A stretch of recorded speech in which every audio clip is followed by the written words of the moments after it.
Quand il reprend ses esprits, il ne sait pas où il est, mais il comprend vite. Il est dans une arène d'esclaves. Son adversaire est Butcher, un maniaque costaud, et l'arène est en délire pour ce gladiateur sanguinaire. Sans perdre un instant, Butcher s'abat sur notre héros avec son marteau géant. L'arène rugit, persuadé que c'est fini, mais quand la poussière retombe, Butcher n'en croit pas ses yeux. Notre héros est debout sur son marteau, indemne, et il imprègne déjà son épée de magie. Avant que Butcher ne réagisse, il bondit à la vitesse de l'éclair et met fin au combat d'un seul coup. Le corps sans vie de Butcher s'effondre. L'arène entière acclame notre héros, sauf les riches qui ont perdu une fortune en pariant sur sa défaite. Alors, qui est ce type et comment un épéiste si talentueux a-t-il fini dans une arène d'esclaves? Après avoir acculé les humains dans leur dernier bastion, Al City, les démons les ont tous anéantis. Colin Hall est le dernier humain en vie, et même lui est poussé à ses limites après tout ce qu'il a enduré. Il a combattu ces démons comme le plus grand épéiste de ce monde. Mais même cette force ne suffit plus. Le démon devant lui se moque qu'il tente encore de se battre, seul survivant. Il reconnaît ses efforts à sa manière tordue et décide de le récompenser en lui offrant le choix de sa mort.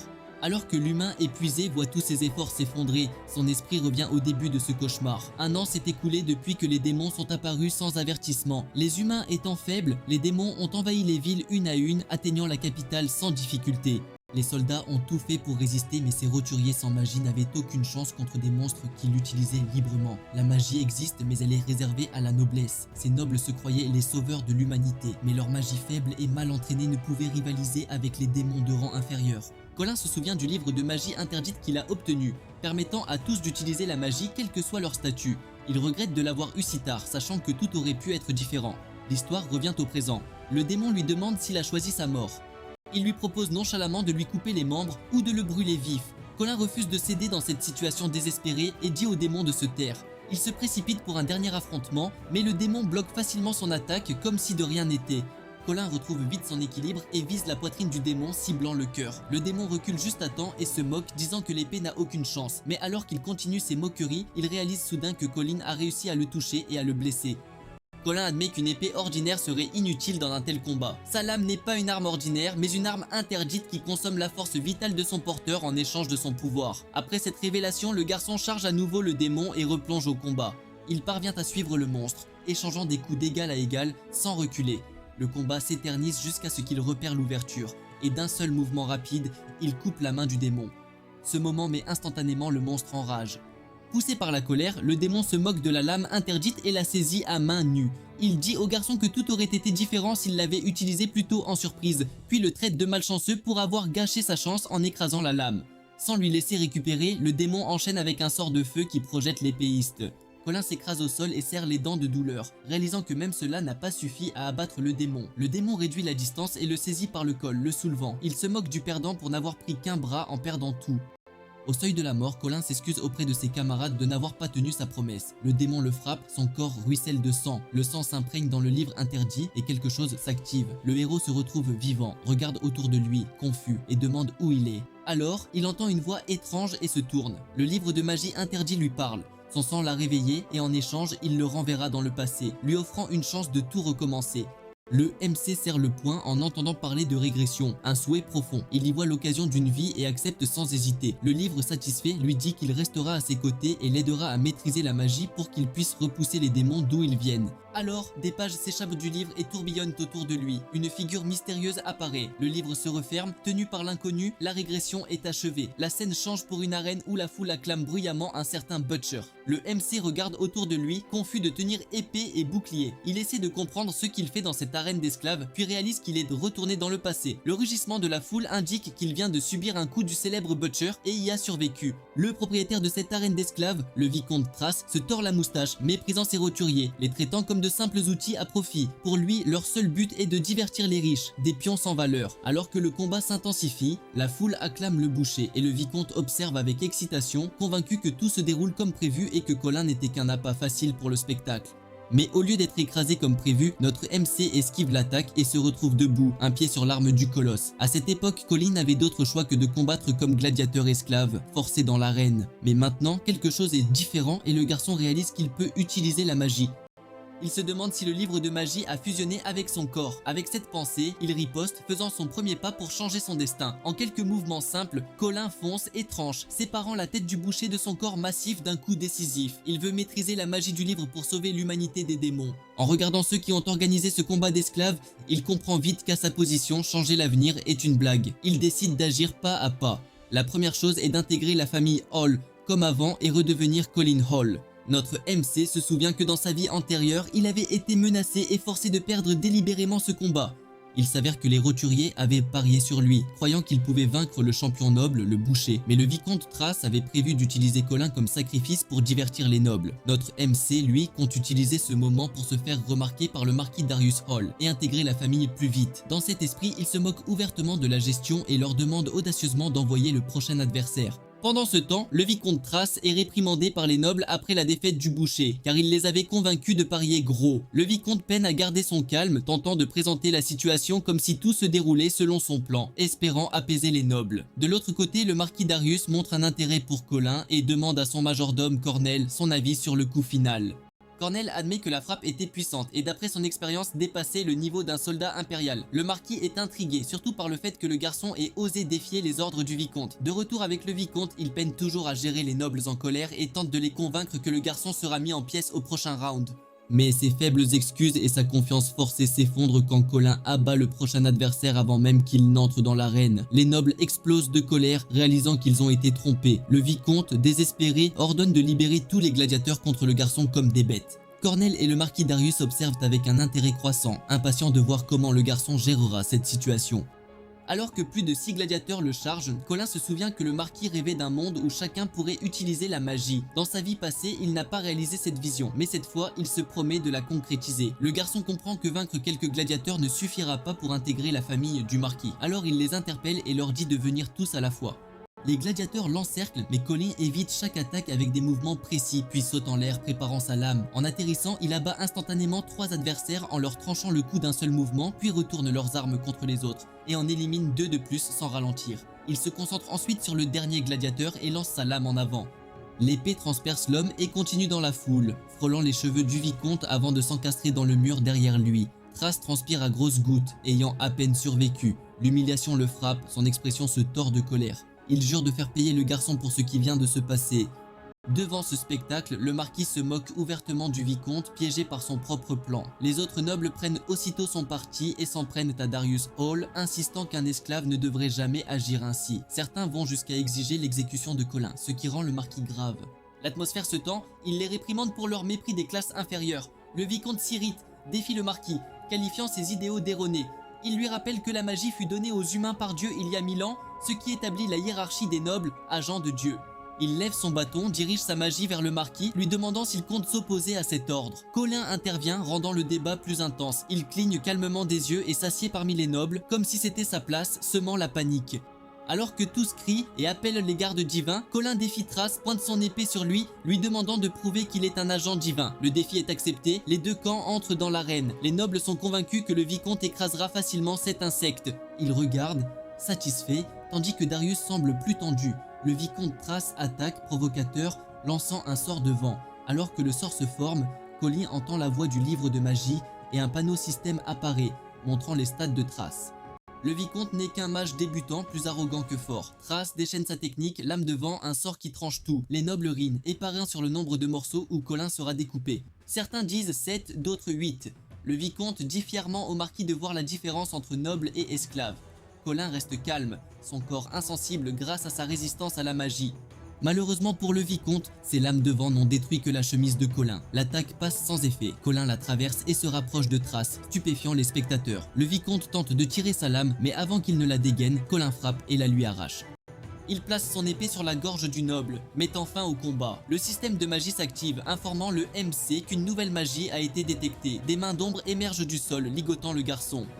La magie est lancée par les gardes divins, arrivés suite à l'insulte d'un esclave. Leur présence est écrasante, ils veulent détenir le suspect. Voyant les gardes, Colin réalise qu'il est en difficulté. Ces gardes de la tour de magie imposent la suprématie de la lignée et la domination noble sur les faibles. Le MC comprend que ces gardes sont des nobles d'élite. Leur force surpasse celle de la royauté. Il étudie vite la magie de liaison, réalise qu'il pourrait la briser, mais décide de ne pas agir pour ne pas attirer l'attention. Il prétend ne pas pouvoir échapper à la contrainte. Il prend un pari audacieux, déclarant être le fils du marquis Hall et ordonne de libérer la magie. Les gardes divins et le vicomte sont visiblement confus. Les gens chuchotent, le marquis n'ayant jamais eu d'autre fils. Colin reste concentré, espérant que son pari marche. Il sait que les gardes divins ne touchent pas la vraie noblesse, ils misent tout là-dessus. Thras trouve inacceptable qu'on salisse le nom de la noblesse pour sauver sa vie. En punition, il rendra justice avec son épée. Soudain, une voix puissante résonne dans l'arène. C'est celle de Lord Darius, dont la présence fige tout le monde. Le vicomte assure au Lord qu'il mettait fin à l'existence d'un pécheur. Soudain, le marquis gifle violemment Colin. Il trouve dégoûtant qu'un simple esclave souille son nom de famille. Même les gardes divins sont stupéfaits. Un instant, ils ont cru qu'il venait l'aider. Thras a l'air idiot, ne comprenant rien. Le marquis saisit notre garçon par le cou, déclarant que quelques travaux forcés à la guilde marchande lui remettraient les idées en place. Notre protagoniste reste silencieux tandis que les mains gantées du marquis se resserrent autour de son cou.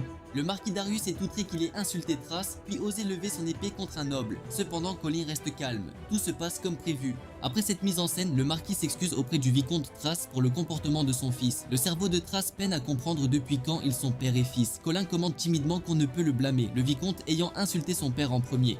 Papa Darius ordonne aussitôt à son fils de se taire. Il promet aux gardes divins qu'il va le discipliner personnellement. Il les renvoie, leur signifiant que leur présence n'est plus nécessaire. Cependant, le vicomte n'a aucune intention de reculer. Il refuse qu'un marquis utilise une blague si évidente pour lui voler son meilleur esclave. Les yeux injectés de sang et une intention meurtrière, il déclare que Colin sera exécuté de ses propres mains ici et maintenant. Il pointe même son épée sur le seigneur du territoire pour prouver son sérieux. Notre garçon rit en voyant l'idiot se mettre échec et mat. Thras vient de lever son arme contre le seigneur du territoire lui-même.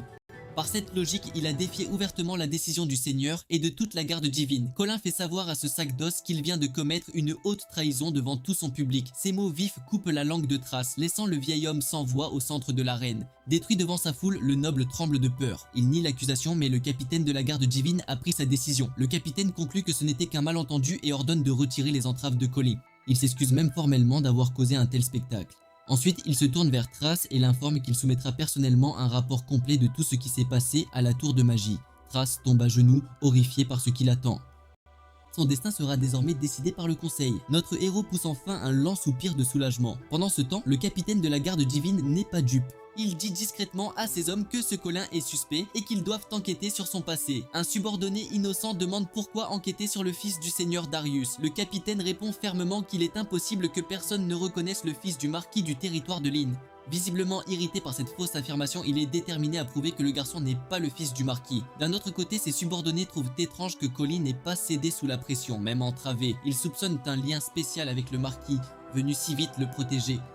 Bien que le capitaine ne puisse pas encore tout expliquer, il ordonne à ses hommes de surveiller de près le suspect. La scène se déplace vers une calèche traversant une forêt luxuriante. À l'intérieur, le marquis rit de bon cœur de la brillante performance de Colin. Après un bref silence, Colin exprime sa sincère gratitude au marquis pour lui avoir sauvé la vie. Peu après le duel, le seigneur avait envoyé son majordome Cornel acheter Colin avant que quiconque n'intervienne. Le marquis montre ensuite un réel intérêt pour ses capacités, lui demandant s'il a de l'expérience au front. Ses yeux perçants avaient jugé les mouvements de Colin extraordinaires. La précision de ses actions suggérait des années de combat ou un entraînement d'élite. Notre héros baisse les yeux, perdu dans ses souvenirs. Il raconte qu'après la mort de ses parents, son village l'a vendu comme esclave, très jeune. Des années plus tard, un noble l'a acheté, lui apprenant la magie de base et l'entraînant au combat réel. L'émotion le submerge en disant que ce noble était un père pour lui. Après sa mort, il lui a confié son rêve inachevé. Les yeux de Colin brillaient de détermination. Il fera tout pour l'accomplir. Il est prêt à donner sa vie. Sa résolution inébranlable surprend Darius, qui n'attendait pas une réponse si sincère. Ce qui l'intéresse le plus, c'est que Colin ait survécu à la lame du vent du vicomte avec sa magie de base. Son esprit indomptable, forgé par des années de gladiateur, impressionne Darius. Il voit en notre héros le seul homme digne de sa mission de vie. Le poids de cette pensée l'émeut si profondément qu'il se tait un instant. Cornel le tire de sa torpeur, ils sont arrivés. Le manoir du marquis Darius est un spectacle à couper le souffle. Ce chef-d'œuvre massif trône au centre d'un jardin que seuls les nobles les plus riches pouvaient posséder. En descendant du carrosse, le seigneur informe Colin qu'il est libre. Cette liberté ne le décharge pas de ses responsabilités. Dans ce monde cruel, seuls les forts prospèrent, chacun doit gagner sa place. Darius se retourne et lui dit qu'il ne le couvera plus. Désormais, c'est à Colin de prouver qu'il peut survivre à la dure vie de discipline et de travail qui l'attend. Notre héros reste calme et serein, sans peur des défis. Le marquis Darius attend de grandes choses de lui. L'appelant formellement Colin Hall, il confirme son statut de fils adoptif. Avec cette déclaration, la première phase de son retour est achevée. Dans ce monde, les nobles n'épousent jamais en dessous de leur rang. Le statut doit correspondre, sinon la lignée est souillée et le pouvoir familial s'affaiblit. La famille Hall est obsédée par la pureté de sa lignée, sauf Darius Hall. Lui ne croit pas à ces fadaises car il est né illégitime d'une servante. Dès sa naissance, il fut traité en inférieur. Les murmures le suivaient, mais au lieu de s'effondrer, il a écrasé ce préjugé par sa seule capacité. Par son mérite, il s'est élevé au rang de marquis du territoire de la ligne. En traversant les salles avec Colin, il partage sa conviction, l'origine d'un homme ne signifie rien, force et compétences décident de tout. Il dit à Colin qu'il peut lui offrir gloire, richesse, autorité, tout ce qu'il désire, mais rien ne sera gratuit. S'il les veut, il doit prouver son talent. Avec un sourire fier, Darius lui suggère de mettre tout son cœur dans chaque action. Entendant qu'il peut réclamer ce qu'il gagne, Colin n'hésite pas, il demande s'il peut obtenir un titre noble. La question secoue le seigneur et son majordome qui se figent. Même Darius Hall n'attendait pas tant d'ambition. Le marquis éclate d'un rire franc. Loin de s'offenser, il trouve sa franchise amusante. Avec un sourire chaleureux, il défie Colin, qu'il tente de lui prendre son titre s'il le veut tant. Cette réponse correspond parfaitement à l'idée que Colin se fait de l'homme. Darius valorise le mérite avant tout. Cette croyance au mérite plutôt qu'au sang le distingue au sein de la famille Hall. C'est aussi ce qui le rend haï. Les héritiers, ne comptant que sur leur statut, ne supportent pas qu'il leur bloque le pouvoir. Ses pires ennemis ne sont pas des étrangers, mais des membres de sa propre maison. Son fils aîné, Fried Hall, et sa seconde épouse, Katrina Williams, apparaissent, le saluant avec de grands sourires. Le seigneur remarque n'avoir jamais annoncé son retour et rit qu'il est impossible de garder des secrets de sa famille. Sa femme plaisante. Les nouvelles à son sujet se répandent quand il traverse une ville. Elle ajoute qu'un petit oiseau l'a informé de son accrochage avec Trace à propos d'un esclave. Lord Darius Hall la fixe froidement avec mépris. En réponse, elle sourit malicieusement, agissant en innocente. Darius observe en silence les serviteurs qui l'entourent, des serpents déguisés qui rapportent ses moindres faits et gestes. Colin fixe aussi la femme, la plus proche de Darius, mais aussi sa plus grande ennemie cachée. Dans sa vie passée, elle causa l'échec de sa mission. Après son mari, il fut aussi victime de ses machinations. Elle était l'unique héritière du titre et de la fortune de ses parents. Elle a l'autorité et l'influence d'une première épouse, bien que seconde femme du seigneur. Son objectif est simple, que son fils, Fried Hall, devienne le chef de la maison Hall. Dans sa vie passée, elle l'a manipulé. Cette fois, il ne laissera pas l'histoire se répéter. Avec confiance, il s'avance et déclare que c'est un honneur de rencontrer Dame Katrina Hall et Fried. Puis il se présente haut et fort comme Colin Hall. Il jure de consacrer toutes ses forces à renforcer la maison de Hall. Entendant un roturier utiliser le nom de famille si audacieusement, Fried Hall est sidéré. Alors qu'il s'apprête à insulter Colin, sa mère lève la main et le fait taire aussitôt. La rusée dame décide de s'en charger personnellement. Elle est dégoûtée qu'un plébéien souille son nom de famille. Lady Katrina se tourne vers Cornell. Ce nouveau serviteur nécessite-t-il une rééducation stricte en manière et respect? Cornell garde sagement le silence pour ne fâcher personne. À la surprise générale, notre garçon lève son épée. Il déclare que le nom lui convient parfaitement, accordé par le chef de la maison Hall lui-même. Il les provoque, demandant s'ils comptent s'opposer à une décision du seigneur. D'un ton moqueur, il ajoute qu'il devrait bien retenir son nom car un jour, il sera seigneur et les laissera loin derrière. Katrina plisse les yeux de dédain face à ce paysan osant débiter de telles absurdités. Pendant ce temps, son fils Fried Hall fulmine, prêt à percer le mur. Pour Lord Darius Hall, les paroles provocantes de Colin sont musique à ses oreilles. Les serviteurs à l'arrière commencent à marmonner. Pour eux, qu'un esclave adopté puisse penser devenir chef de la maison est ridicule. Pour faire taire les murmures, Lady Katrina Hall tousse doucement. En quelques secondes, tous les serviteurs se taisent. Elle se mord la lèvre de frustration, ordonnant à Colin de connaître sa place et de se taire. Sa majesté commande ensuite à ses serviteurs de le maîtriser. Les majordomes tirent leurs épées, et même les femmes de chambre s'apprêtent à le frapper de leurs balais. Avant que ça ne dégénère, le seigneur Darius demande une pause. Il explique que Colin dit la vérité et s'il prouve sa valeur, il pourra revendiquer le titre de seigneur. Fried est confus et demande ce que cela implique, mais le seigneur Darius répond par un regard furieux. Dame Katrina ne s'oppose pas à la décision du seigneur. Elle explique que la maison Darius a de nombreux serviteurs et seuls les plus fidèles reçoivent un nom. Il est absurde à ses yeux de laisser un étranger comme lui porter ce nom. Elle ajoute qu'ils ne peuvent l'accepter si facilement. Dame Katrina propose de tester le garçon pour qu'il prouve sa valeur. S'il échoue selon la tradition, il devra quitter la maison. Notre garçon lui fait savoir que cela ne l'arrêtera pas. La noble s'énerve et demande s'il recule, mais Colin explique que chaque serviteur devrait passer le même test pour que chacun ait une chance équitable de gagner le nom. En se moquant de Fried, il ajoute que c'est une meilleure façon de choisir le seigneur que le népotisme, donnant le titre à un incompétent. Fried se sent humilié pour la première fois. Il tombe dans le déni, se demandant comment le fils unique pourrait rivaliser avec de simples serviteurs. Soudain, Katrina pose une main sur l'épaule de son fils et lui rappelle qu'il est noble et doit rester calme. Elle lui dit de ne pas craindre ces inconnus car contrairement à eux, il peut utiliser la magie. Elle lui conseille d'observer et il accepte sans un mot. Finalement, le seigneur Darius accepte la proposition de notre garçon. Le test aura lieu dans un mois, ouvert à tous les candidats. D'ici là, Colin sera serviteur de Baran, ce qui est parfait pour lui pour enfin étudier le livre de magie en détail. En traversant le couloir, Cornel dit à notre garçon qu'il a le don des mots. Il explique que le Seigneur est toujours surveillé par les nobles à cause de sa mentalité unique. Il demande à notre garçon s'il a travaillé pour un noble, puisque la guilde des esclaves l'aurait acheté dans un village frontalier éloigné.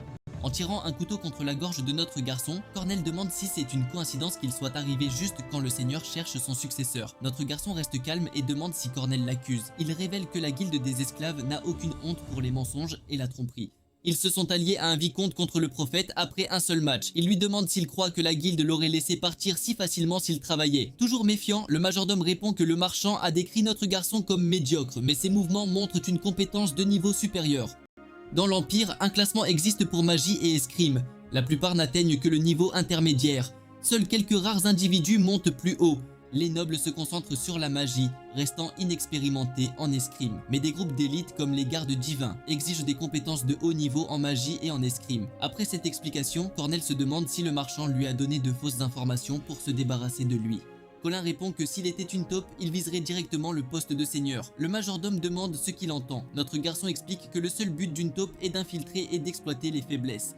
S'il était un espion, le poste de majordome aurait été plus pratique. Il obtiendrait les secrets du seigneur sans soupçon. Après cela, notre garçon lui propose un simple marché. Il dit qu'il utilisera sa position de serviteur pour chercher des espions ennemis. Et en retour, il veut que Cornel soit son partenaire et coopère. Le majordome demande s'il comprend qu'en faisant cela, tous les nobles pourraient se retourner contre lui. Colin répond que si le risque est élevé, la récompense sera tout aussi grande. Si Darius échoue par sa faute, il n'y aura plus d'héritage. Satisfait, Cornel range son couteau. Le majordome se demande si ce gamin est si ambitieux pour un titre. Certes, il est fort et vif d'esprit. Cornel trouve l'accord trop beau, il soupçonne Colin de manigancer. Mettant ses doutes de côté, il lui dit de le suivre vers sa nouvelle demeure, les quartiers des serviteurs. Au quartier, Cornel fait visiter au MC et lui dit de choisir sa place. La maîtresse a divisé les serviteurs en 3 catégories. Le rang le plus élevé sert la maîtresse, le maître et leur fils. Le rang intermédiaire vit dans le manoir. Le rang le plus bas est dans des quartiers séparés sans accès au manoir. Le majordome l'informe de ses tâches: couper du bois, éliminer les déchets, s'occuper des chevaux pour 3 pièces de cuivre par jour.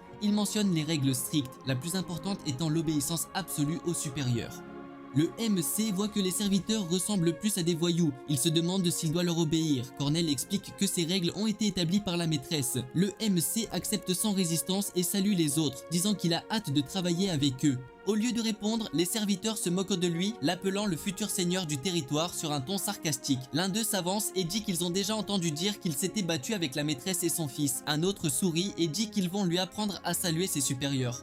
La situation dégénère quand l'un d'eux brise une bouteille en verre et l'utilise comme arme. Il ordonne au MC de s'agenouiller et de se gifler en répétant qu'il a hâte de travailler avec eux jusqu'à ce qu'il soit satisfait. Les autres se moquent aussi, mais le MC ne prend pas l'humiliation à la légère. Il attrape le doigt du voyou et avant que l'homme ne puisse réagir, il est instantanément maîtrisé et malmené comme une poupée de chiffon. Les autres serviteurs regardent avec incrédulité tandis que Colin repousse l'homme et l'envoie voler à travers la zone. Avant qu'il ne puisse même comprendre ce qui s'est passé, le MC déclare calmement qu'il ne se retiendra pas et commence à gifler le voyou en répétant la même phrase sur le fait qu'il a hâte de travailler avec lui. Les autres serviteurs perdent leur sang-froid et se précipitent avec une intention meurtrière. Mais Colin réagit instantanément. Il sort son épée et les frappe avec la poignée en plein visage, stoppant leur charge en un instant. L'un d'eux chancelle et réalise que son camarade a perdu une dent, mais avant qu'il ne puisse réagir, Colin est déjà en mouvement. Il bondit en avant et assène un coup de pied volant net qui envoie un autre voyou voler sans résistance. Le second voyou reprend lentement conscience pour trouver Colin déjà debout devant lui, son épée dégainée. Le MC demande calmement s'il est satisfait maintenant. Le voyou accepte vite pour sauver sa vie, mais dès que Colin tourne le dos, il tente d'attaquer avec une bouteille brisée, hurlant qu'il doit mourir. L'instant d'après, la scène change. Colin reste immobile, son épée en position, imperturbable, tandis que le voyou tombe à terre, ayant perdu ses 2 mains. Alors que l'homme hurle de douleur et de panique, Colin rengaine lentement son épée et se retourne pour demander s'il est satisfait. La nuit tombe et le MC estime qu'il a probablement gagné la confiance de Cornel, bien qu'il ne puisse toujours pas prédire comment les choses se dérouleront. Dans cet esprit, il ouvre le livre de magie et commence à essayer d'apprendre la magie pour se renforcer. Colin se souvient de sa vie antérieure que la comtesse Katrina avait remplacé tous les serviteurs de la famille Hall après avoir épousé Darius, plaçant ses propres gens dans tout le domaine. En conséquence, sa relation avec Darius s'était détériorée davantage avec le temps, même si elle était déjà incompatible dès le début. Pour se protéger et surveiller la situation, Darius nomme son ami loyal Cornel comme majordome. Cornell est la seule personne ayant assez d'autorité pour non seulement écarter la comtesse si nécessaire, mais aussi participer au processus de sélection du successeur. Le MC se souvient que dans sa vie antérieure, Cornell fut brutalement assassiné et après cela, la comtesse Katrina gagna une influence significative, lui permettant de pousser son propre fils vers la succession. Il pense que si le majordome avait survécu, les choses auraient pu être différentes. Colin réalise alors que sa résistance magique de niveau débutant ne suffira pas à le protéger, il doit donc devenir plus fort. Il se concentre sur l'apprentissage de la magie défensive et offensive. Sur cette pensée, il tend la main vers le livre et ses pages s'ouvrent autour de lui comme un violent ouragan. Il sent le contenu du livre s'imposer à son esprit. Instantanément, une douleur le paralyse, comme des milliers de fourmis le mordant. L'énergie qui le traverse devient insupportable, comme si son sang, ses os et son âme étaient plongés dans du magma en fusion. Une figure de chevalier noir émerge du livre et appelle le nom de Colin. L'instant d'après, elle apparaît derrière lui, lui murmurant de détruire, de tomber et de se soumettre. Le MC lutte et se demande si c'est le prix de la magie. Il se souvient qu'un collègue disait qu'il suffisait de fermer les yeux et de sentir son flux pour l'apprendre. Il se dit qu'être noble doit être facile, car ils apprennent la magie aussi naturellement que respirer. Il reconnaît l'énorme fossé créé par les lignées. Malgré tout, il s'oblige à endurer et pose sa main sur le livre, déclarant qu'il réussira quoi qu'il arrive. Mais juste avant de finir sa pensée, quelque chose attire son attention et le surprend. Tout l'espace résonne d'un son étrange. Le lendemain matin, les serviteurs sont déjà à leur routine quand les voyous remarquent que le MC vient de se réveiller. L'un d'eux se moque, soulignant son air détendu pour quelqu'un qui s'est couché après avoir cherché des ennuis. Le MC répond qu'il était sûr d'avoir été poignardé dans son sommeil, mais que ça n'est même pas arrivé. Avant qu'il ne réagisse, il ajoute que ça n'aurait probablement rien changé s'ils avaient essayé. Il s'étire, bâille légèrement et remarque que l'entraînement de la nuit l'a épuisé. Il décide de manger avant de penser au travail. Il ajoute ensuite que cette nuit de labeur a payé et qu'il a débloqué une magie éternelle spéciale. Avant que la situation ne dégénère, la scène se déplace à l'extérieur. Un groupe de gardes avance, forçant les gens à s'écarter. Les serviteurs baissent la tête de peur à l'approche de l'entourage et un garde crie de faire place à leur lieutenant borgne. Un serviteur devant portant un seau est surpris, il ne s'écarte pas à temps. Un garde le frappe à l'estomac, le projetant avec le seau. L'eau se répand sur le sol et éclabousse les chaussures du lieutenant. Le lieutenant s'arrête et regarde la tâche. Son aide crie sur le serviteur pour avoir sali les chaussures du chef. Le lieutenant lève une main pour l'arrêter, puis s'approche du serviteur tremblant. Le serviteur s'excuse sans cesse, disant qu'il n'était pas attentif et implorant la pitié. Le lieutenant sourit et dit que c'est inévitable, comme s'il le pardonnait. Mais avant que le serviteur ne puisse souffler, l'expression du lieutenant s'aiguise. Il déclare calmement que des yeux incapables de surveiller leur environnement sont inutiles. D'un geste rapide, il arrache l'œil du serviteur, le laissant hurler de douleur tandis que le lieutenant reflète froidement sa propre apparence borgne. Les autres serviteurs regardent l'homme hurlant avec un mélange de peur et de pitié, mais l'aident leur cri de se mettre à genoux.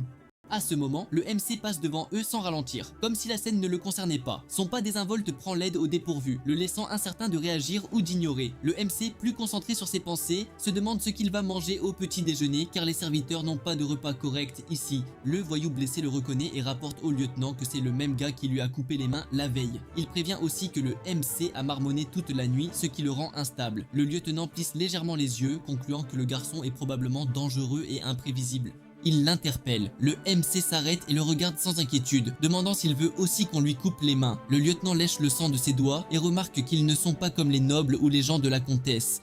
Les autres gardes s'avancent et déclarent une dure loi de représailles. Œil pour œil, dent pour dent. Ils défient ce MC lui demandant s'il va se couper les bras ou s'ils doivent le faire. Le MC reste calme, sans changer d'expression, et répond par une froide contre-offre. Il leur dit de choisir, leurs mains ou leur tête. Le lieutenant sourit et dit que ce ne sera pas lui qui le combattra. Il amène un ancien champion d'arène d'esclaves et dit à notre garçon que c'est lui qui l'affrontera. Colin reconnaît l'homme, Daku, un garde de réserve, serviteur intermédiaire. Il transpire, n'ayant jamais imaginé croiser son meilleur ami ainsi. C'était son plus proche ami sur qui il pouvait toujours compter avant sa régression. Ils avaient tout fait ensemble, même combattre des monstres côte à côte. Mais maintenant, le pauvre n'est qu'un serviteur intermédiaire, visiblement battu. Notre garçon prend son épée et le provoque. Va-t-il vraiment se battre pour un perdant ?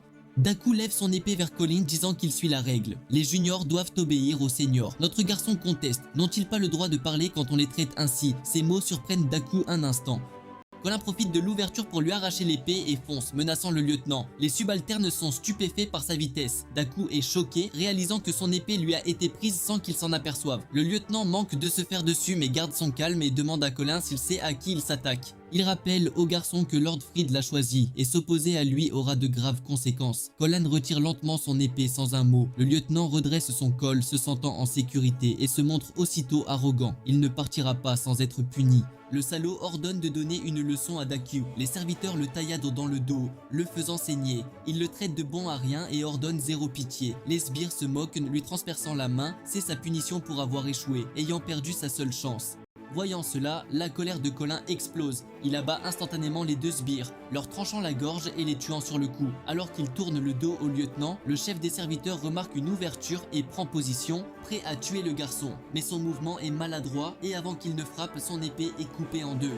Colin le prévient. La prochaine fois, ce ne sera pas son arme qui sera tranchée, mais lui. Au moment où il lève son épée, son attaque est interceptée par Daku. Daku s'interpose devant le lieutenant pour le protéger, restant ferme. Il agit en garde loyal et confronte Colin, lui disant d'arrêter de manquer de respect au supérieur, malgré sa main qui saigne. Colin, ne voulant pas combattre Daku, laisse le lieutenant partir et demande au serviteur de quitter. Tandis que son ancien ami range son épée, Colin l'interroge. Pourquoi refuse-t-il de se défendre alors qu'il est le plus fort et aurait pu gérer ses faibles?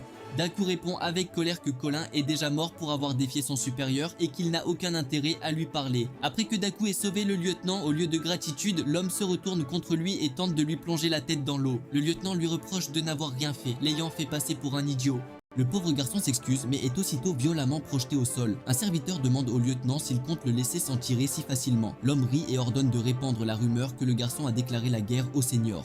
Il leur ordonne de le destituer et de l'envoyer à l'isolement. Colin demande à Daku pourquoi il endure tout cela sans riposter, mais le pauvre ne peut que serrer les dents et rester silencieux. Plus tard, au déjeuner, les seigneurs partagent un repas somptueux. Pendant ce temps, une servante intermédiaire parle avec enthousiasme à sa collègue d'un rêve de promotion, incapable de cacher son excitation. Les serviteurs de Baran n'ont qu'un bol de soupe, mais aucun ne se plaint. C'est alors que notre garçon arrive et se dirige vers le comptoir.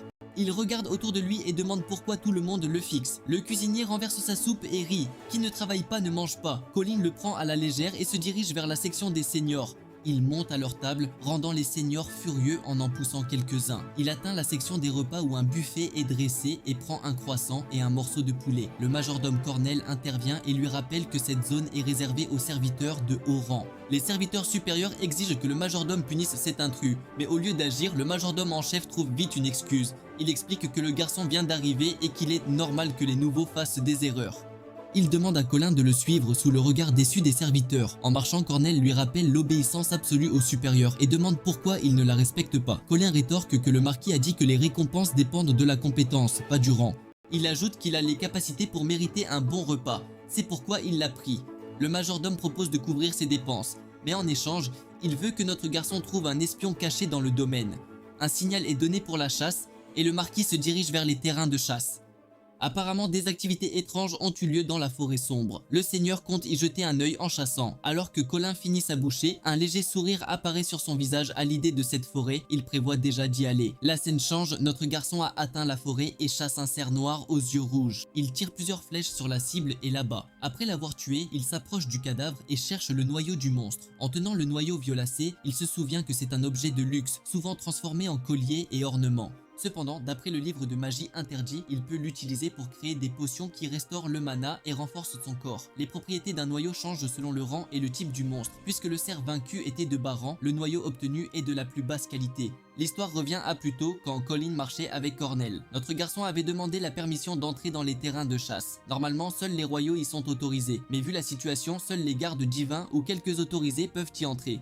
Colin insiste pour y aller et suggère de se joindre aux gardes divins, ce qui fonctionne. Alors qu'il récolte le noyau, Daku arrive, furieux, et le réprimande pour avoir agi seul. Il lui rappelle que seuls les nobles et les serviteurs de classe moyenne peuvent chasser ici et s'il est pris, il subira de graves conséquences. Colin agit comme si ça ne le dérangeait pas et prend l'épée de Daku. Il enfonce la lame dans le monstre mort et affirme que la proie appartient à Daku. Comme Daku est un serviteur de classe moyenne, il n'y a plus de problème. Daku perd son calme face à ce raisonnement ridicule et regrette de s'être mêlé à un serviteur de basse classe qui lui complique la vie. Quand il demande pourquoi Cornell a laissé Colin venir, notre garçon sort le poignard du majordome en chef et le lui montre, disant qu'il a une mission et le poignard en est la preuve. Il explique qu'ils doivent tous deux aider à l'enquête et ramener de la nourriture. Daku s'agenouille près du cadavre et regarde notre garçon, se demandant comment il a eu la malchance d'être jumelé avec lui. Il soupire et en regardant, il réalise que la viande a disparu. L'intrus a déjà commencé à la rôtir et appelle Daku à manger avec lui. Daku panique et lui demande ce qu'il fait. Colin ne montre aucun signe de culpabilité, ce qui lui vaut une réprimande. Daku lui rappelle que la viande doit être remise au seigneur et au supérieur. Notre héros soutient qu'il y a plus qu'assez et l'invite à manger. Le serviteur résiste, mais quand Colin lui rappelle qu'il ne mange qu'une fois tous les 3 jours et pourrait ne pas avoir de nourriture s'il est puni, Daku cède. Incapable de résister à la vue et à l'odeur de la viande cuite, il se met à manger comme un affamé. Pendant qu'il mange, Colin lui demande pourquoi il suit aveuglément les ordres de ses supérieurs alors qu'il est plus fort. Le serviteur répond que la force n'a rien à voir et répète que les nobles ont été choisis comme agents de Dieu et ont reçu un pouvoir divin. Il ajoute que s'il travaille dur et obéit, il pourrait renaître noble et recevoir la bénédiction divine. Il explique avoir fait de gros efforts pour devenir serviteur de classe moyenne, afin que sa sœur, Loin, soit fière de lui. Il dit à Colin de ne pas se mêler de ses affaires et d'arrêter d'interférer. Il ajoute qu'ils ont de la chance d'être serviteurs et devraient juste suivre leurs devoirs. Colin lui demande si tout ça est juste parce qu'il veut un peu de magie. En entendant cela, le serviteur le défie, lui disant d'essayer d'apprendre un seul sort s'il le peut. En réponse, Colin se tourne vers lui et lui demande ce qu'il ferait s'il lui apprenait vraiment à utiliser la magie. Cette déclaration choque complètement le gars, qui demande aussitôt si notre jeune homme peut vraiment utiliser la magie. Avant que notre protagoniste ne réponde, les deux sont surpris par un cri de douleur soudain venant d'une zone proche. Ils réalisent immédiatement que le cri venait des chevaliers qui surveillaient la forêt sombre et profonde. L'un d'eux est sauvagement mordu à l'épaule par une bête magique massive. Leur chef ordonne à ses hommes de maintenir leur formation et de garder leur sang-froid face au danger soudain. Cependant, il apprend à ses dépens que ses paroles seules ne suffisent pas. Surtout quand ces hommes sont massacrés sans pitié par les bêtes, l'une d'elles lui saute dessus, le forçant à bloquer ses crocs avec son épée et son bouclier. Jamais dans sa longue carrière, il n'aurait cru qu'une meute de simples chiens sauvages lui causerait autant de problèmes. Il met plus de force dans sa lame et tranche les mâchoires de la bête, repoussant son corps inerte. Soudain, son subordonné l'avertit d'urgence que 3 autres arrivent droit sur lui par derrière. Réalisant qu'il est complètement perdu, le chef reste silencieux, attendant son sombre destin. Juste à temps, 3 flèches se logent profondément dans les jugulaires des 3 bêtes, les laissant gravement blessées et chancelantes. Les héros venus les sauver se révèlent, demandant calmement s'ils sont en sécurité pour l'instant. Notre jeune homme scanne les bêtes de près et se souvient qu'elles sont nommées Flamme Azur en raison de leur crinière et de leur queue flamboyante unique. La chair et les os de cette bête sont si précieux qu'on peut vivre confortablement pendant des jours après en avoir chassé une. Son véritable objectif, cependant, est le puissant noyau lumineux du monstre. Alors il vise soigneusement, prêt à s'assurer de les chasser tous ce soir. Colin saute haut dans les airs et se fait passer pour une proie facile pour les bêtes magiques en dessous.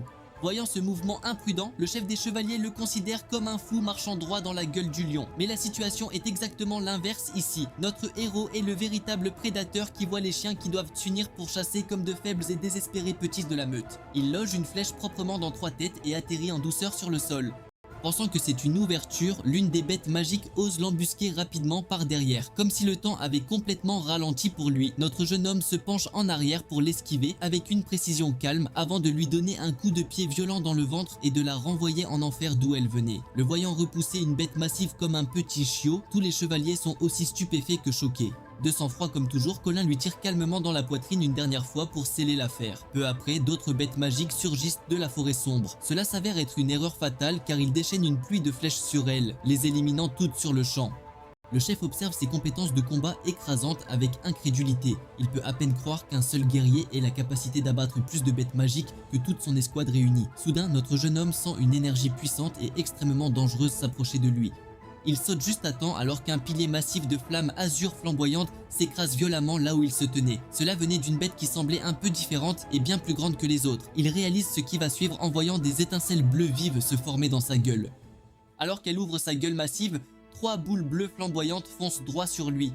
Se déplaçant à travers elle comme un chasseur vétéran aguerri, il lui rend l'appareil avec 3 de ses propres flèches acérées. Pour mettre fin rapidement aux souffrances du pauvre chiot, il écrase violemment son talon sur son crâne. C'est brutal. La force pure de son coup de pied enfonce la tête de la bête profondément dans le sol comme s'il s'agissait d'une autruche effrayée. À ce moment précis, une flèche siffle soudainement près de son visage, lui rappelant qu'il est toujours entouré de gens qui ne sont pas exactement ses alliés.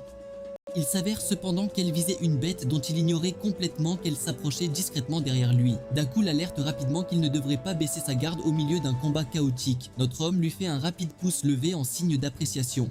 Pendant ce temps, Daku soupire d'agacement comme une tsundere classique. Impressionné, le capitaine Glenn souhaite sincèrement savoir pour quel seigneur travaillent de tels guerriers incroyablement habiles. Avant que Colin ne gâche une autre présentation, Daku se présente et présente son ami comme un garde divin de soutien et un serviteur de Baran envoyé par le majordome du marquis Darius Cornell en renfort. Leur étrange partenariat stupéfie Glenn. Les gardes royaux sont dégoûtés d'avoir été sauvés par un garde de réserve et un simple serviteur. La dame se demande ce que Cornell avait en tête en envoyant les serviteurs de la vieille femme les aider. Un autre garde marmonne qu'il est humiliant d'être secouru par de simples amateurs. Daku, innocent, ne comprend pas qui est cette vieille femme. Colin, lui, profite de la pause pour récupérer les cœurs magiques des monstres abattus. Il trouve enfin un cœur de rang moyen, qu'il utilisera pour une potion selon le livre de magie. Un grand chevalier lui crie dessus, exigeant de savoir qui l'a autorisé à toucher les monstres. Le capitaine Glenn intervient, disant de rester concentré sur la mission de Lord Darius et de laisser Colin s'occuper des corps. Notre garçon demande au colosse qui il traite de gamin, lui rappelant qu'il les a sauvés. Seul un idiot parlerait si rudement à celui qui vient de les aider. Furieux, l'homme s'apprête à l'attaquer. La fille et le capitaine Glenn lui disent de se calmer. Il l'appelle Marvin et à ce nom, de vieux souvenirs de sa vie passée refont surface. À l'époque, à part Cornell, Glenn, Marvin et Sarah étaient les seuls en qui Lord Darius avait vraiment confiance. Dans sa vie passée, ils sont morts en mission dans la forêt profonde de Gloomwood. Après cette perte, Lord Darius a perdu son pouvoir. Notre héros n'aurait jamais cru changer leur destin cette fois. À cause de ce souvenir, ils décident de ne plus jamais laisser quoi que ce soit leur arriver. Voyant la tension, Daku s'excuse pour son partenaire, expliquant qu'il est nouveau et ignore les règles. Il leur demande de ne pas prendre ses mots trop au sérieux. Sarah dit que le bâtard de la vieille peau devrait se taire. Daku est confus, ne comprenant pas cette insulte. Glenn demande à Colin s'il est le novice qui a arrogamment déclaré qu'il deviendrait le prochain seigneur. Il admet sa force, mais il le regrettera s'il poursuit des idéaux trop grands pour sa position. Avant de partir, le capitaine Glenn remercie notre garçon de les avoir sauvés et s'excuse ayant une mission. Soudain, un rugissement puissant surprend tout le monde. Surgit une meute de flammes azur avec leur version méga évoluée. Devant cette bête géante, tous trois se figent. Sarah crie que c'est un roi azur. Sa taille et sa flamme bleue ardente les laissent stupéfaits. Il pousse un rugissement si puissant qu'il tremble de peur. Il attaque de ses griffes, mais ils sont trop lents pour réagir. La vie du capitaine Glenn défile. Il ferme les yeux, pensant que son escouade va mourir. Quand il les rouvre, il voit l'incroyable. Un simple serviteur sans compétence de combat bloque l'attaque du roi Azur. Le capitaine Glenn lui demande qui il est vraiment. En tant que cultivateur d'aura, Colin répond qu'il est le héros qui les a sauvés pour la deuxième fois. Les attaques simples n'ayant aucun effet sur le roi Azur, notre garçon utilise son coup spécial écrase montagne sur le loup, mais l'attaque est trop superficielle et ne laisse aucun dommage sur la peau dure de l'élite. Immédiatement, le loup contre-attaque. Il essaie de bloquer, mais ne peut absorber l'impact, son épée se brise et il est projeté. Après ce coup, il comprend qu'il ne peut vaincre ce monstre dans son état actuel. Une épée normale ne lui fait presque aucun dégât. Les trois gardes royaux se précipitent pour le couvrir. Sarah demande à notre héros s'il va bien. Le capitaine Glenn dit que le roi Azur est un monstre de haut niveau qui a déjà tué de nombreux soldats d'élite. Le roi Azur ordonne alors à ses subalternes d'encercler le groupe et de les attaquer de tous côtés. À ce moment, Marvin panique, ne sachant que faire. Ces créatures secondaires sont déjà difficiles, et le roi est là aussi. Notre garçon dit calmement qu'il ne devrait pas se concentrer sur les plus petits, car ils n'ont pas de vraie intelligence et agissent comme des marionnettes pour le roi. Ils n'ont qu'à s'occuper du roi, et les créatures secondaires s'effondreront d'elles-mêmes. Le capitaine Glenn a du mal à croire ce qu'il vient d'entendre. Daku, lui, dit que le monstre a tué de nombreux gardes d'élite, donc il y a peu de chances qu'il le batte. Il demande à son partenaire comment il compte gagner avec une épée brisée. Confiant comme d'habitude, Colin répond simplement qu'il devrait au moins essayer, ce qui fait penser à Daku qu'il a une vis de moins. Malgré tout, le capitaine Glenn accepte le plan et dit qu'ils ne peuvent survivre qu'en combattant en unité. Pendant ce temps, Sarah souligne qu'il n'est pas facile d'atteindre le roi tant que ses subalternes le protègent. En réponse, notre garçon l'assure qu'il n'y a rien à craindre. Une ouverture va bientôt apparaître. À ce moment, le roi Azur pousse soudain un rugissement et les marionnettes se précipitent pour attaquer. Colin dit calmement à tout le monde de rester calme et de laisser les ennemis s'approcher. Marvin lui crie immédiatement dessus, demandant qui lui a donné le droit de donner des ordres. Étonnamment, le capitaine Glenn intervient et dit que ce n'est pas le moment de se disputer. Il ordonne à ses hommes de suivre leur héros. Avant de partir, Colin dit à Daku de lui faire confiance s'il veut devenir un grand frère dont sa sœur pourra être fière. À ce moment, le capitaine Glenn crie que l'ennemi est déjà sur eux. Même là, il répète qu'ils doivent attendre et les laisser réduire la distance. Ce n'est que lorsque les ennemis sont à portée de bras qu'il donne enfin le signal d'attaquer. D'abord, il demande au capitaine Glenn d'utiliser sa protection sacrée pour les aveugler. Ensuite, il dit à Marvin de les repousser avec son secoueur de cieux. Enfin, il charge Sarah de frayer un chemin avec sa lame fantôme. Suivant ses ordres, chacun exécute son rôle et un chemin clair s'ouvre à travers la ligne ennemie. Pendant qu'il combat, le capitaine se demande comment quelqu'un peut être si familier avec tant d'arts de l'épée et de styles d'armes différents. Une fois l'ouverture créée, notre garçon ordonne immédiatement à Daku de le suivre. Sarah le motive à sa manière, disant au petit toutou de ne pas tout gâcher. Le pauvre Daku est toujours confus quand elle l'appelle comme ça. Profitant de l'ouverture, Colin et Daku se précipitent vers le roi. En chemin, Daku lui demande ce qu'il compte faire. Il explique que tout le monde craint le roi Azur.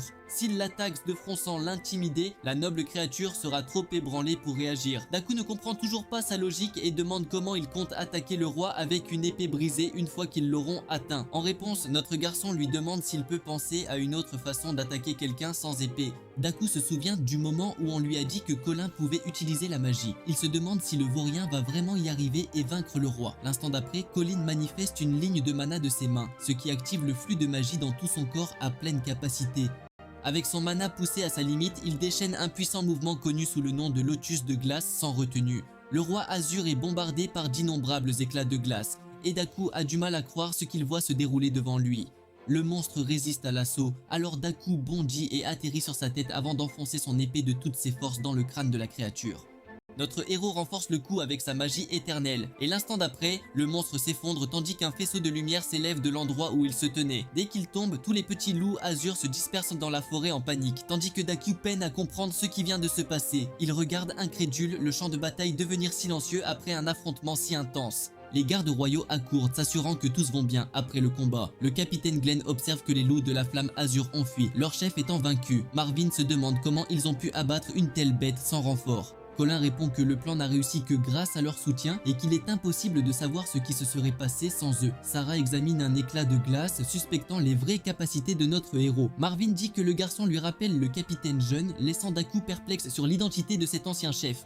Marvin explique que le marquis Darius Hall les dirigeait. Sarah ajoute qu'ils ont tous servi sous lui dans la brigade Cœur de Lion. Après sa dissolution, les survivants ont rejoint les gardes royaux.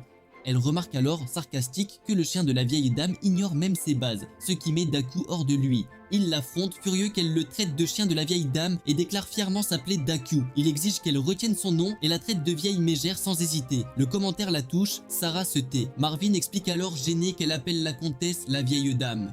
Daku est surpris, mais avant qu'il ne puisse réagir, Sarah apparaît devant lui, exigeant de savoir pourquoi il la trouve vieille. Elle affirme être toujours dans la fleur de l'âge, mais Daku refuse de céder, insistant qu'elle a dépassé son apogée. Il l'accuse de nier la réalité et elle l'étrangle aussitôt sans pitié. Notre héros se souvient d'un passé où Daku et les autres plaisantaient ainsi.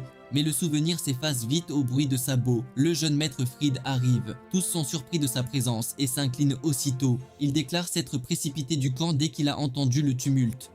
Il observe les loups de la flamme azur abattus et demande ce qui s'est passé. Le capitaine Glenn explique qu'ils exploraient la forêt sombre quand la meute les a attaqués. Ils n'auraient pas survécu sans l'intervention opportune de Colin et Daku. Fried se tourne vers notre héros qui ne pense qu'à collecter les noyaux. Il se demande pourquoi il est là. Le capitaine Glenn intervient, disant qu'ils ont un potentiel remarquable et demande la permission de les ramener au camp pour rapporter leurs exploits au chef de famille. Fried se rappelle que Colin l'a défié pour la succession. Cette victoire le désavantagera. Cette pensée en tête, il regarde Daku et élabore une idée. Il s'approche de Daku lui disant qu'il se demandait pourquoi il ne l'avait pas vu. La tension monte aussitôt. Il demande pourquoi Daku traîne avec Colin, insinuant que c'est absurde. Il ajoute qu'un serviteur de Baran sur les terrains de chasse est une grave violation. Daku voulait-il des butins interdits? Daku reste silencieux. Fried le traite d'homme sans valeur, ajoutant qu'Erika serait déçue s'il avait oublié ses leçons. Colin intervient disant qu'il est au-dessus d'un gosse gâté, incapable sans sa mère. Il salue Fried avec sarcasme, le traitant d'échec. Sarah rit doucement. Le capitaine Glenn lui dit de se tenir tranquille. Fried s'énerve, mais Colin continue. Les gens ne s'inclinent pas parce que Fried est impressionnant. Ils le font parce que sa mère est la comtesse. La foule est choquée. Colin ajoute que ça doit être formidable de commander grâce à des parents puissants. Fried tente de l'intimider, affirmant pouvoir le faire tuer sans effort. Colin acquiesce calmement, mais dit que Fried ne peut le faire qu'en courant chez sa mère pour qu'elle s'occupe d'un serviteur agaçant. Fried perd le contrôle, ordonne à ses hommes de le maîtriser. Des chaînes apparaissent, des assassins lient Colin. L'un d'eux pose une lame sur sa gorge. La tension monte dangereusement. Les gardes royaux reconnaissent les assassins, les lames de l'Empire, infiltrateurs d'élite des Williams. Sarah remarque que même les nobles les craignent pour leur méthode impitoyable et leur talent. Elle se demande pourquoi la comtesse leur confie son fils. Avant que ça ne dégénère, le capitaine Glenn s'avance, demandant à Fried de laisser tomber, car les serviteurs ont aidé à l'enquête sur ordre du seigneur. Fried serre les dents, demandant si Glenn s'oppose aussi, mais Colin l'interrompt, disant au capitaine de ne pas s'inquiéter pour lui. Il lui demande de rapporter les résultats de l'enquête au chef de famille. Sarah comprend vite que Colin les laisse partir car ils ne peuvent pas prendre parti. S'éloigner est leur seule option. Glenn hésite, puis cède et se retire avec les autres. Frustré, Fried regarde Colin et lui demande s'il comprend son impuissance, sa vie entre les mains du jeune seigneur. Colin lui dit de le tuer si c'est son intention, mais Fried a une meilleure idée et tire lentement son épée. Il interpelle Daku, disant que chaque action a des conséquences, puis jette l'arme devant lui. Il lui dit qu'il peut se racheter en tuant le serviteur avec cette épée, laissant Daku sans voix. Fridd promet de le laisser partir libre s'il obéit. L'histoire revient à Colin avant la régression. Un mois après l'arrivée des démons, il est battu par des monstres mutants, gobelins et ogres. Le Seigneur l'a capturé et le raille, le traitant de sauveur pathétique. Le Seigneur démon lui offre une épée. Il libérera les humains capturés si Colin tue son ami Daku, également prisonnier. Daku est déjà à bout, il tient à peine debout. Le Seigneur démon savoure la scène, satisfait d'avoir forcé le soi-disant héros de l'humanité à tuer son ami de ses propres mains. Sans choix, Colin prend l'épée, il marche vers Daku qui commence à parler et confesse son histoire. Le jour de la mort de son père était l'anniversaire de sa sœur Erika. Peu après, leur mère est morte d'une maladie inconnue. Orphelins, ils furent capturés et réduits en esclavage. Le marquis Darius les a achetés, mais il fut séparé de sa sœur, envoyé au domaine Williams sur ordre de la seconde épouse de Darius. Daku explique que les démons n'ont pas encore atteint ce domaine. Sa dernière volonté est que Colin prenne soin de sa sœur, car elle y sera en sécurité. Il lui dit qu'elle était difficile avec la nourriture. Sa dernière demande, que Colin dise à sa sœur que son frère était un puissant chevalier pour qu'elle soit heureuse de savoir qu'il a lutté pour elle jusqu'au bout. Colin s'excuse en entendant sa dernière volonté. L'histoire revient au présent, où les deux amis sont dans des rôles opposés. Cette fois, Colin est enchaîné. Daku est forcé de lui ôter la vie. Fridd remarque l'hésitation de Daku et lui demande pourquoi il n'obéit pas. Daku prend la défense de Colin et argumente avec le fils du Seigneur qu'ils ne doivent pas tuer quelqu'un qui vient de les sauver de la mort. Fridd joue un coup bas en reparlant d'Erika, disant ce qu'elle ressentirait en apprenant que son frère l'a abandonné pour un étranger. Il continue de le provoquer avec des allégations sur sa sœur. Fridd a appris du majordome Williams qu'elle réduisait ses repas pour acheter une épée à son frère et qu'à cause de cela, elle s'est effondrée de faim il y a une semaine. Cette déclaration effraie Daku qui tombe à genoux, suppliant le jeune seigneur de sauver sa sœur. Fridd, l'ayant manipulé, lui dit de tuer Colin en échange. Colin se met alors à rire comme un fou en entendant cela. Quand Fridd demande pourquoi il rit, Colin le traite de lâche pire qu'un chien et le provoque en disant qu'il ne pourrait jamais le tuer. Il propose plutôt au seigneur de les laisser, lui et Daku, se battre à mort, ce qui serait plus divertissant. Fridd devient anxieux, ne comprenant pas le plan de Colin. Il se demande si Colin a peur des lames de l'Empire et accepte la proposition, le libérant. Colin s'échauffe devant son meilleur ami, prêt à se battre. Voyant son épée, Daku se demande si Colin est sérieux et hésite, mais Fridd évoque sa sœur pour le forcer à agir. Colin a déjà commencé son attaque et fonce sur Daku avec toute sa force. Daku est pris au dépourvu et projeté en arrière. Le MC se rétablit vite et attaque à nouveau, mais son coup est intercepté par Daku qui lui demande sans cesse pourquoi il fait ça et le force à riposter. Le MC s'excuse et insiste, il ne veut pas être celui qui meurt. Cela pousse Daku en position d'attaque, forçant le MC à reculer en sautant. Le MC avertit son adversaire qu'il le finira en 3 coups. Cette attitude énerve Daku qui affirme, hésitant, n'avoir pas besoin de 3 coups et le finira en 3 secondes. Le duel s'intensifie. Juste avant que leurs épées ne s'entrechoquent, le MC murmure qu'il n'abandonnerait jamais ses camarades. Cela déclenche un souvenir de Daku et le fait hésiter un instant. Daku comprend que ce duel est une diversion. Il joue le jeu avec son ami pour créer une agitation. Le MC en profite pour bondir sur Fridd Hall. Fridd intercepte l'épée au dernier moment avec sa magie de foudre. Le voyant riposter, le MC le nargue de montrer enfin du courage. Le fils à maman s'énerve et lui dit de ne pas le sous-estimer, qu'il est capable de changer ses couches. Alors que le MC est repoussé, les lames de l'Empire s'apprêtent à l'attaquer. Mais Fridd les arrête en leur criant de rester en arrière. Fridd, maintenant provoqué, affirme qu'il finira le MC et ne veut aucune interférence. Il rassemble la foudre dans sa main, prêt à attaquer. Le MC se tend, son système détectant une forte source magique. Pour comprendre l'adversaire, Colin analyse attentivement les statistiques de Fridd. Le gars a 0 résistance magique, sa magie de foudre est moyenne. Pourtant, le système avertit Colin qu'il ne peut l'endurer à son niveau. Voyant cela, le casse-cou sourit avec intérêt. Il préfère vérifier par lui-même si l'information est correcte. Invoquant de la glace dans ses paumes, il contre directement la foudre violette de Fridd sans hésitation. Les éléments s'entrechoquent violemment, déchirant tout sur leur passage. Quand un épais nuage de poussière se forme, Fridd se demande si ses yeux le trompent. Ce roturier ne devrait pas pouvoir utiliser la magie. Leur premier échange spectaculaire se termine par un match nul, pense-t-il. Des éclats de glace apparaissent derrière le nuage, mais il les transforme facilement en vapeur d'eau inoffensive. Confus et troublé, il se creuse la tête pour savoir d'où vient la glace. À ce moment, notre héros le nargue, demandant où est passé tout ce panache sur sa magie. Avec un regard perçant, il traite le fils à papa de ce qu'il déteste le plus, un échec. Tous sont stupéfaits de voir un roturier survivre à l'assaut direct de la magie d'un noble. Daku se demande si ses yeux le trompent. Pendant ce temps, le jeune maître transpire à grosses gouttes. Un simple roturier a lancé une magie de glace assez forte pour surpasser son attaque. Il se berce d'illusions, pensant que c'est un sale tour. Invoquant son sort de foudre le plus puissant, le noble déclare que c'est absurde de croire qu'un simple roturier peut manier la vraie magie.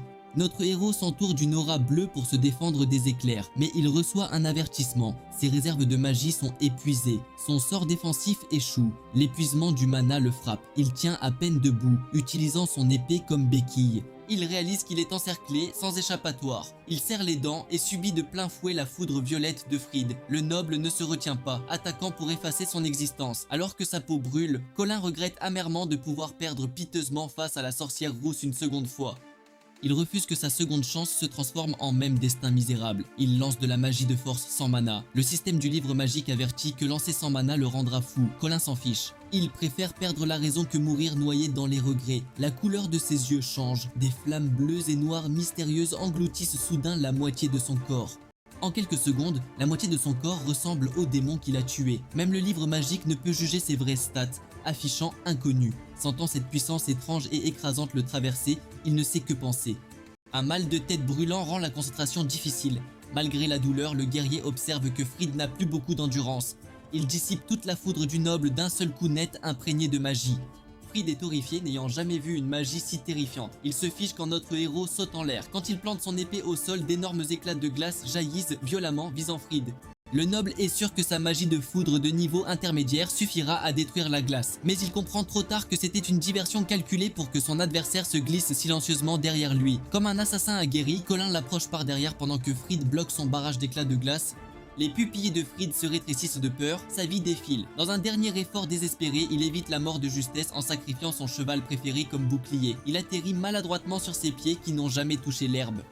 Pendant ce temps, notre héros rayonne un puissant mana bleu, apparemment infini. Remarquant sa respiration difficile, le noble reconnaît que son ennemi est au bord de l'épuisement total. Il lance la lame Chidori, rassemblant la magie de foudre crépitante dans la paume de sa main. Notre héros ne montre aucune peur, coupant les éclairs sans effort, déclarant qu'il est temps de finir leur bagarre. Quand sa lame s'arrête à quelques centimètres du visage pâle du jeune maître, Fried réalise que maman ne pourra pas le sauver cette fois. Il recule et ferme les yeux, pensant avoir eu une belle vie.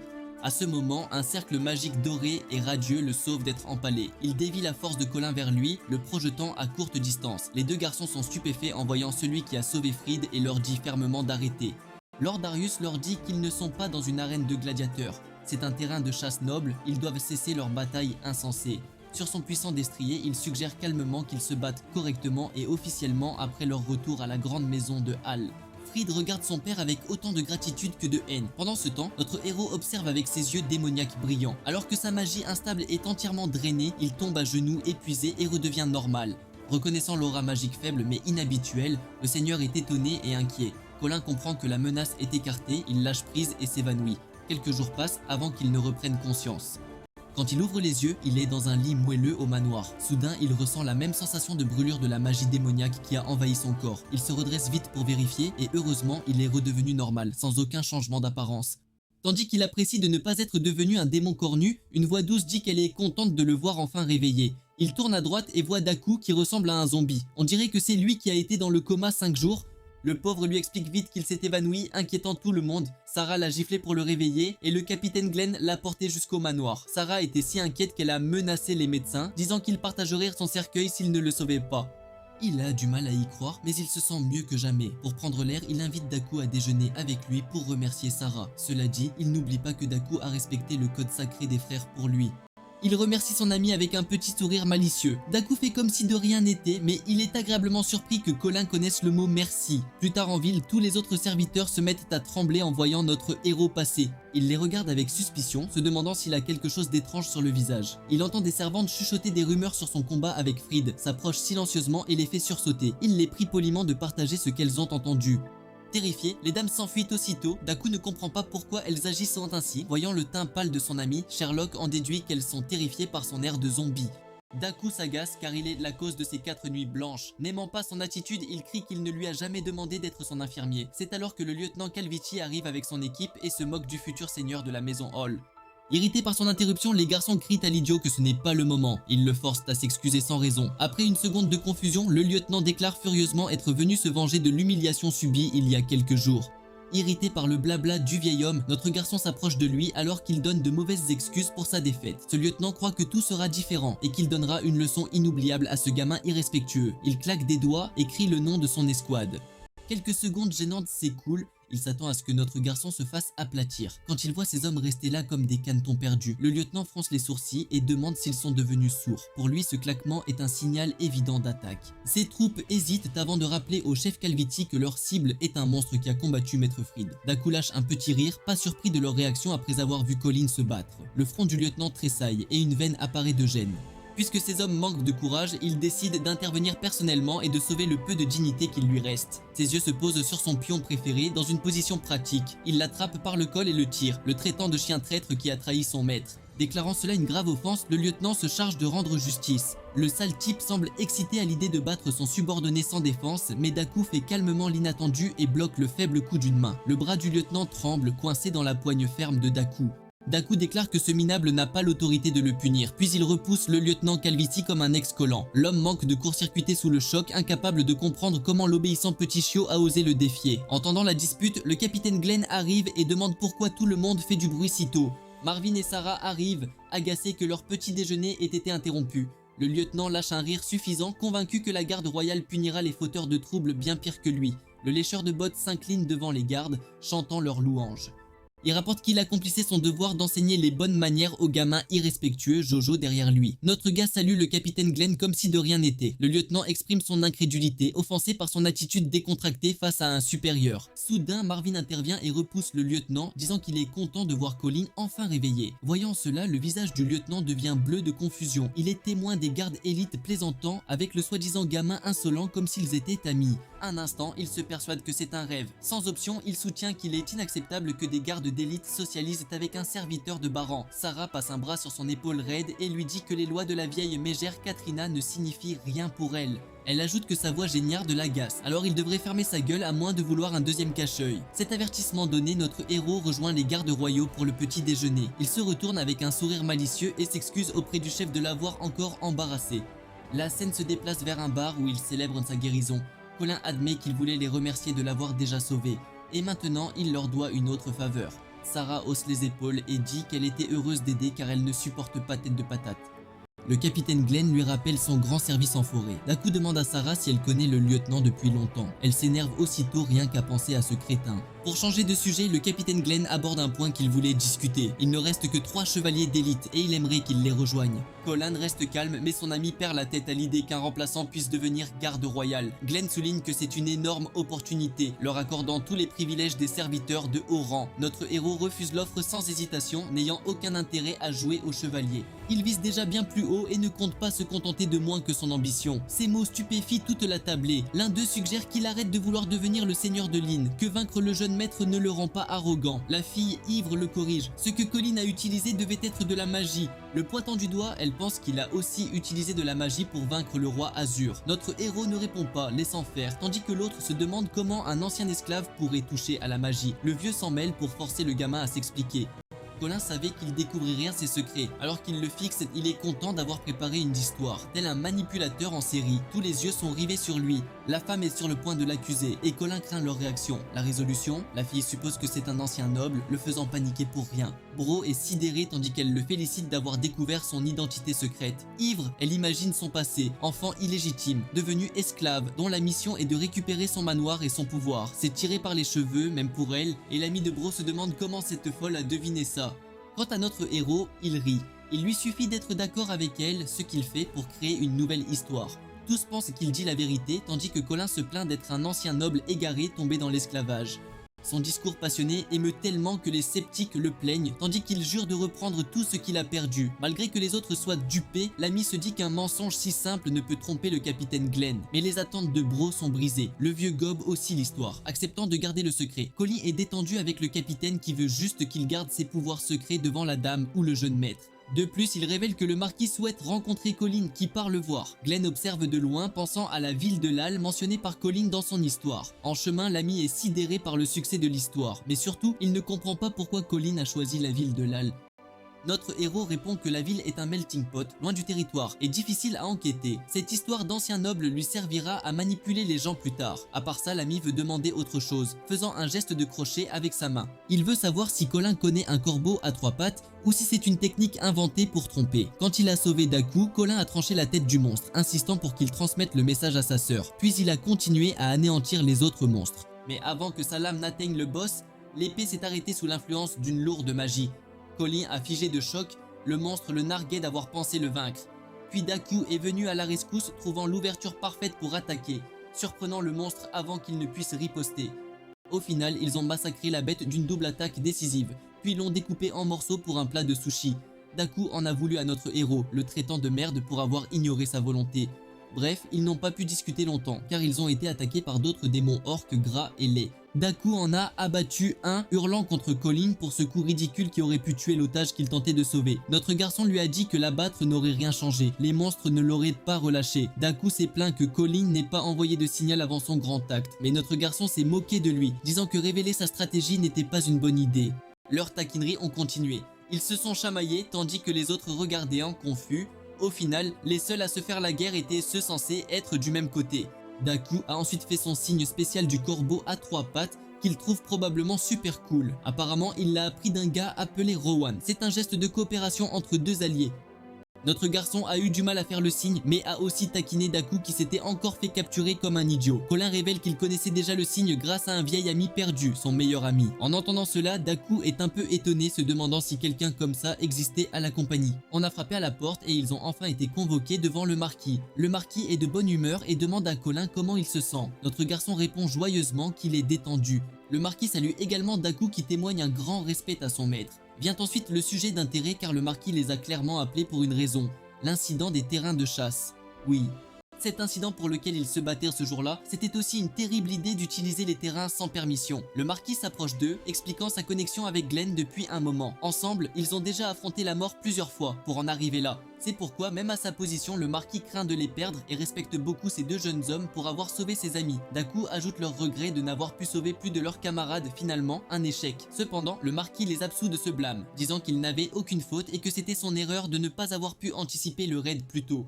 Colin et son ami se regardent confus, tandis que le marquis ajoute qu'ils ont probablement entendu parler de la situation des chevaliers royaux par le capitaine Glenn lui-même. Puisqu'ils sont devant lui maintenant, il veut que Colin réponde une fois de plus, et comme d'habitude, cet homme refuse l'offre avec confiance. Se tournant vers Daku, le marquis pose la même question, surprenant le jeune homme car on lui propose personnellement de devenir garde royal. Tremblant de peur et de panique, Daku dit qu'il est trop inexpérimenté pour un poste de garde, sans parler de celui de garde royal. Pour l'aider, Colin assure au jeune homme qu'il devrait plutôt parler avec ses sentiments. Se concentrant, il rassemble ses émotions et crie avec passion son désir de devenir garde royal. La décision est claire, mais le marquis est intéressé à offrir une récompense à Colin de son choix. Étant donné cette liberté, il fait une remarque sérieuse, libérer Erika, la sœur de Daku, servante de la famille Williams. Son choix de récompense stupéfie Daku lui-même qui n'avait pas vu ce rebondissement inattendu. Colin insiste sur sa demande, expliquant que les deux frères et sœurs étaient ensemble jusqu'à la famille Hall, et malheureusement son corps était trop faible. Daku voulait juste qu'elle reste à ses côtés. Le marquis demande une fois de plus si c'est vraiment son désir. Colin admet qu'il partage un lien fraternel avec son ami ici et qu'il est sans aucun doute son meilleur ami.